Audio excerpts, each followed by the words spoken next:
Hello, in this video, I'm going to talk about 4 issues related to rebuilding trust in a relationship. Stay tuned.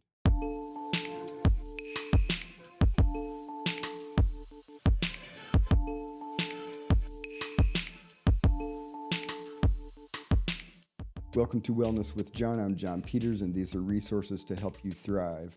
So, in this video, I want to talk about 4 issues related to rebuilding trust in a relationship.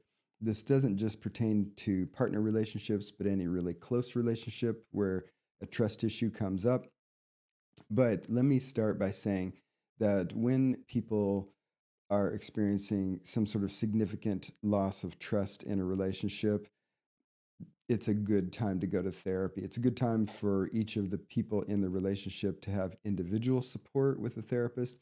And it's often good for the people involved to go to joint therapy, couples therapy, family therapy to work on the trust issues because trust issues can be extremely complicated and they often are the tip of the iceberg to point to a whole big ball of complicated relationship dynamics that potentially need to be focused on with some competent close support.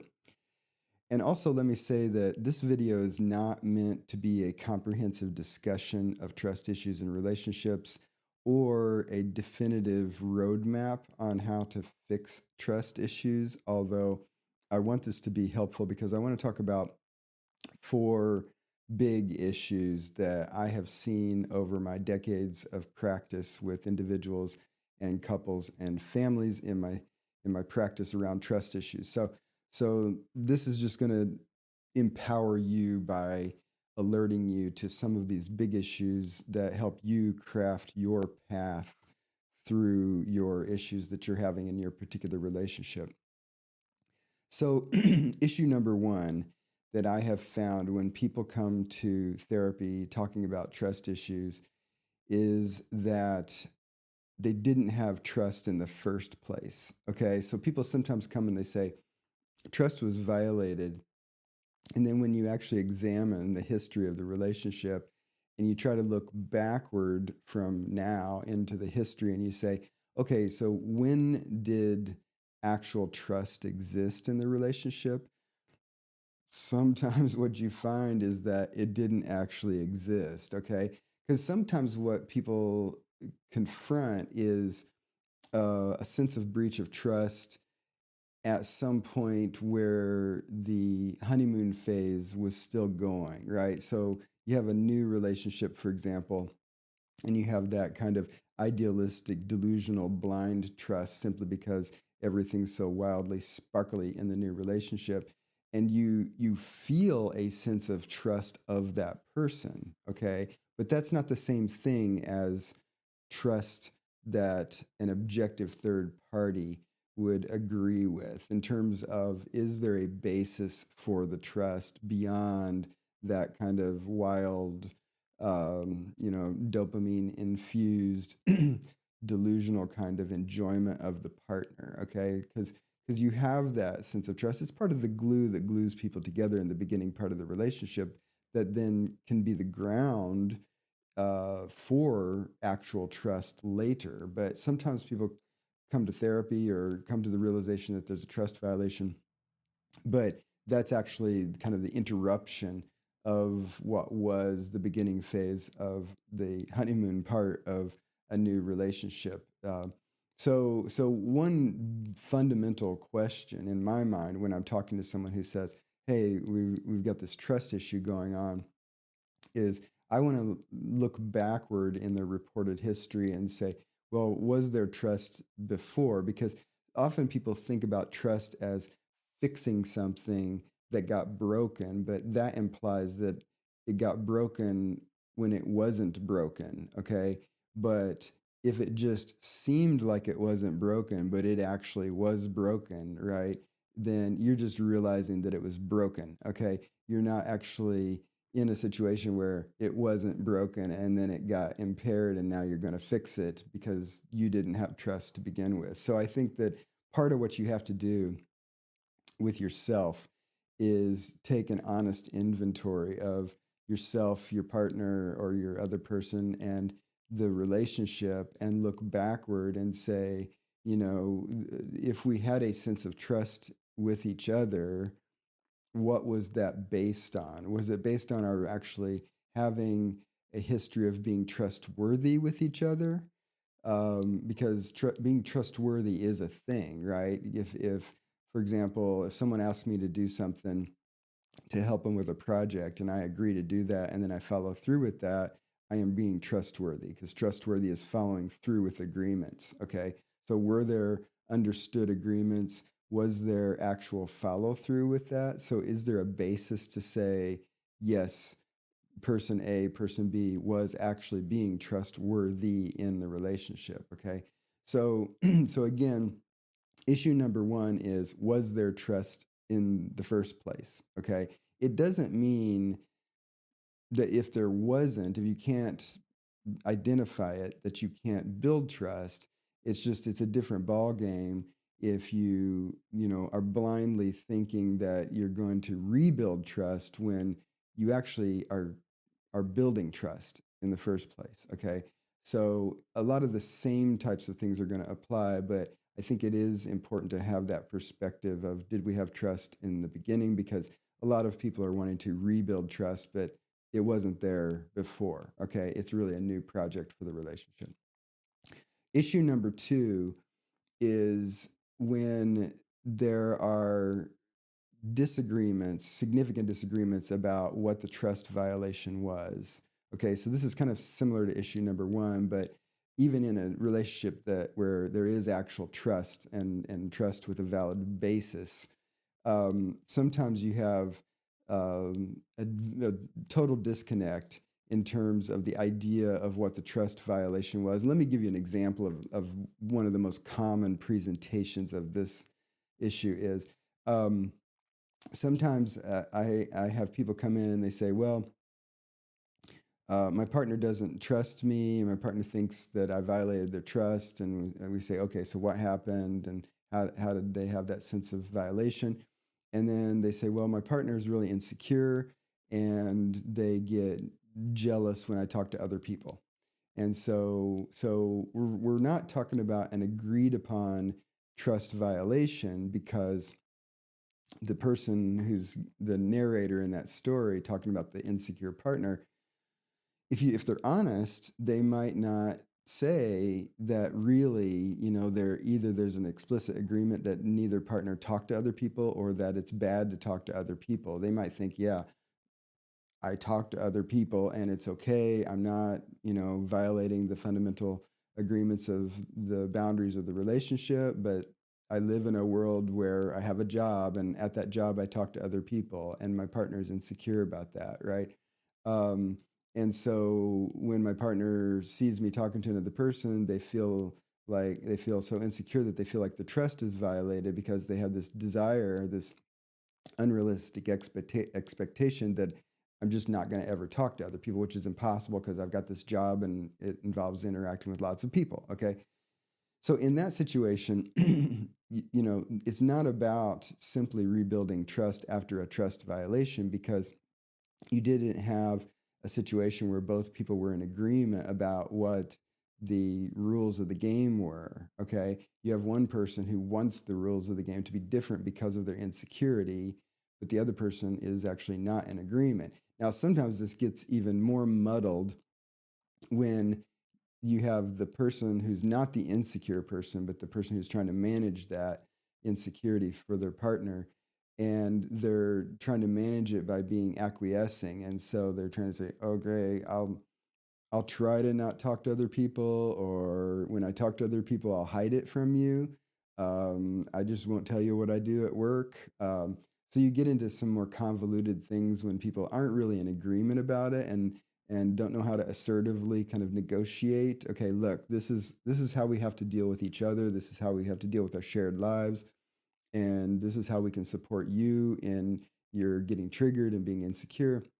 So there are assertive ways to negotiate the shared agreement about what the heck is going on in the relationship.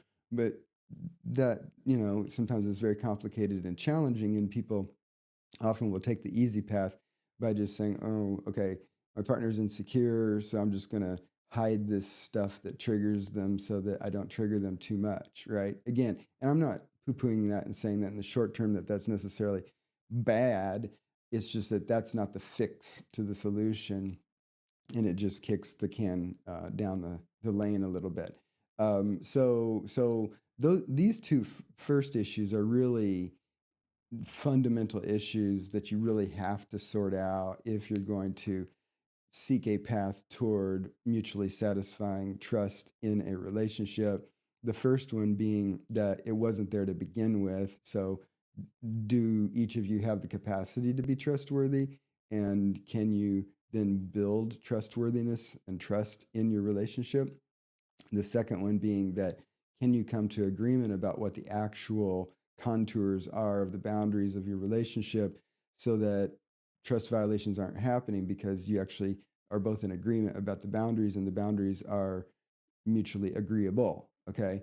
And again, that's easy to say as a simple task. It's not obviously a simple task to actually enact in a relationship, but it's important because if both people aren't in agreement about what the actual violation is, whether it is a violation, you really don't have a shared understanding of the thing that you're fixing. You just have one person feeling violated and the other person basically confused because they think they didn't do anything violating, and yet their partner is feeling violated, and then they're trying to figure out how they can fix that. So part of the task is figuring out how do you have a mutual understanding in a relationship so that you both are in relatively full agreement about what the boundaries are, and then what objectively would actually be a violation that then you would fix if it happened. Okay. So those are the two big ones. But even when neither of those two issues exist, so let's say you have a relationship that has true objective trust and trustworthiness, and you have relative agreement about what the contours of the boundaries are in the relationship and what the violation or violations were when they happened. There are two more issues to think about. One is that I often see people who are successful in rebuilding true trust in a relationship where trust did exist before. Um, One issue is that they need to see the path to rebuilding trust as having two phases. Okay, and in phase one, this is often the initial phase after the violation of the trust, where the two people are dealing with the shock of however that unfolded and whatever the consequences are of how they reacted to the shock of how the violation of the trust unfolded. And then phase one also includes a period of heightened accountability. So let me explain both of those things. So phase one is where you deal with the fact that however you reacted to whatever the trust violation was, you assess how that impacted the dynamic of your relationship. Okay, because the reality is that when there is a significant trust violation, it often is very impactful in terms of the person who felt violated, and but then also how they react to it, and also how the other person who did whatever it was then reacts to the reaction of the person who was violated, because that's often a big disruption in the relationship, and it can spin out into lots and lots of other levels of consequences. And so part of phase one is dealing with all of that competently in order to not let that be too disruptive of the relationship and tank the ability to salvage it. Okay. Again, as I said in the beginning of the video, a good time to get individual therapy for each of the people and joint therapy for both of you together, because this is a very complicated game to be playing. Okay. But the other part of phase one that I mentioned, which is heightened accountability, has to do with the fact that if there was a trust violation and your goal is to rebuild the trust, you can't really just magically will trust to reappear. Trust can disappear in a second, but unless you're psychotic, it's not going to reappear in a second, okay? In terms of what you actually believe. So trust can go into the basement in an instant, but the path to rebuilding it is going to be a slow path. But I think that you get better traction on that path, however slow or speedy it is, if you have phase one include heightened accountability. And let me give you an example of this, a couple of examples. So I've worked with people where one member of the party, one member of the relationship, they did something that was violating in terms of finances, and so they like went and blew a bunch of money gambling, or they withdrew a bunch of money from an account, or they went out and ran up, $10,000 on the credit card without checking in with their partner or something like that. So there's some sort of financial transaction or transactions that violated the trust and the relationship of shared finances. So the people I have seen who've been successful at coming out of that and rebuilding the trust around finances have had a period of time where the person who did the transaction submits to the other person in terms of heightened accountability. So, for example, look, I'm going to let you change all the passwords to the bank accounts, and I'm going to only get into the bank accounts if you're sitting next to me and you sign in for me, so I'm not going to have independent access to the bank accounts. Or you and I are going to sit down once a week and actually pull up the online checking account and look at all the transactions to make sure that I haven't done anything, nefarious with the money. Okay, so there's this heightened accountability that is a mechanism for the person who felt violated to actually have a valid basis for starting to rebuild their trust in their partner, rather than just, oh, I want to be idealistically hopeful and hope that my partner doesn't repeat the bad behavior. That's just throwing it out in the universe and hoping it sticks. But you actually can be trustworthy after a violation, and you can have your partner assertively look at your trustworthiness, and that can help you get traction on rebuilding trust in the relationship. So another example of that is I've had people come in where after they had they violated the boundaries of monogamy in different ways with other people, and so for a period of time they actually gave their partner their phone, periodically, and said, hey, here's my phone, look through my texts, or I'm opening my email account, look at what emails I've sent and received in the last week, and things like that. But the reason that I talk about this as phase one is that these mechanisms of accountability are often extremely valuable for getting traction on rebuilding trust, but they are not the types of things that most people want to incorporate into the dynamic of the relationship in the long term, okay? Because in the long term, they are either cumbersome or they feel like they're invasive in terms of the appropriate type of individual privacy that each person wants to enjoy in the relationship, right? For example, a lot of people want to have privacy in their email and their texting without having to show their partner their communications every day, right? And a lot of people, even though they want to be relatively and open in a healthy way with their partner, aren't going to have that level of openness, and that's okay. So what happens is, if you only see solution to a trust violation, and this is what we're going to do moving out into the future, and you don't have phase one and phase two, then you only have to accept. Then you're only going to accept behaviors that can last long term. And most people don't want that heightened level of accountability long term as a normal part of a healthy relationship. So the reason I say to people, think about it as phase one versus phase two, is that during phase one, you are going to sometimes be open to certain features of accountability that you might not agree to later in phase two, which is the long game. Okay. So for a period of time, we're going to have some special circumstances where we want to rebuild trust. We want to get traction on rebuilding the trust. And that's going to include these mechanisms of heightened accountability, but they're not necessarily things that we're agreeing to incorporate into our relationship long term, because the things that are long term dynamic are going to be phase two. Okay. And again, what does phase two look like? Well, that's going to be the result of a process of evaluating the relationship and deciding how do we want to relate to each other into the future.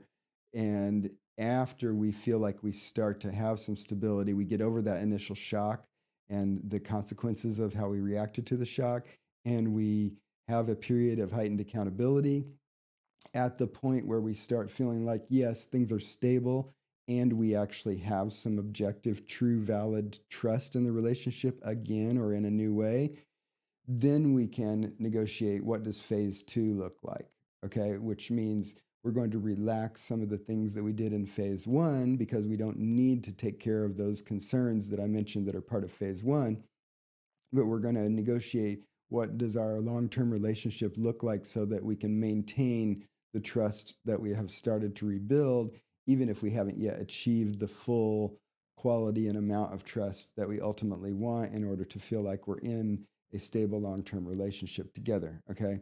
And related to this is issue number 4, which is whenever there's a significant trust violation in a relationship and then you're working to rebuild it and you do go through the path together to, craft a mutually satisfying relationship after the violation, you're not in Kansas anymore. And you're not going to get to a point where you click your heels together and pop back into Kansas. You're in new territory. And so a big thing that people don't always expect or, are sometimes surprised when they encounter it is that when you're rebuilding trust, you're really crafting a new identity for yourself.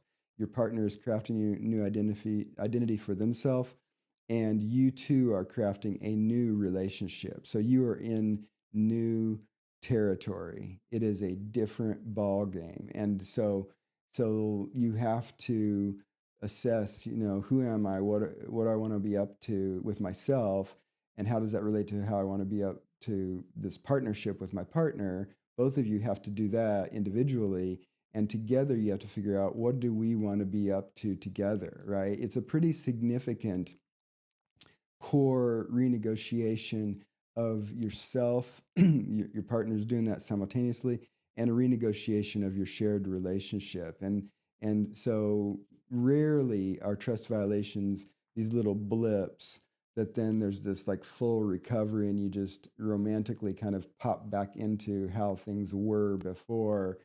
It really does change things. And, to be honest, sometimes it changes things for people where they do figure out, look, this is not working for us. We have to radically change things or we have to end the relationship. That can be an outcome of a trust violation. But sometimes people do figure out, okay, this is how we're going to learn anew to be together in a mutually satisfying way, but it's going to be different. It is going to be different than it was before, and that is a pretty significant renegotiation of both your individual identities and your shared relationship, okay? So anyway, I hope this is helpful. If you like this kind of content, hit the like button below. If you have yet to subscribe to my channel, definitely subscribe to help me support my channel. And watch for videos on therapy topics in the future and come back and join me again. But hopefully this is helpful. Again, not a complete roadmap on rebuilding trust, but 4 big issues that I have seen happen with people who are coming to therapy with trust violations. And as I said in the beginning and in the middle, when there's a significant trust violation, it's a really good time to get really good, competent support. Consider seeing a therapist individually and consider going and seeing a couples or family therapist together to get some good professional support to work out your issues. All right, I'll see you in a future video.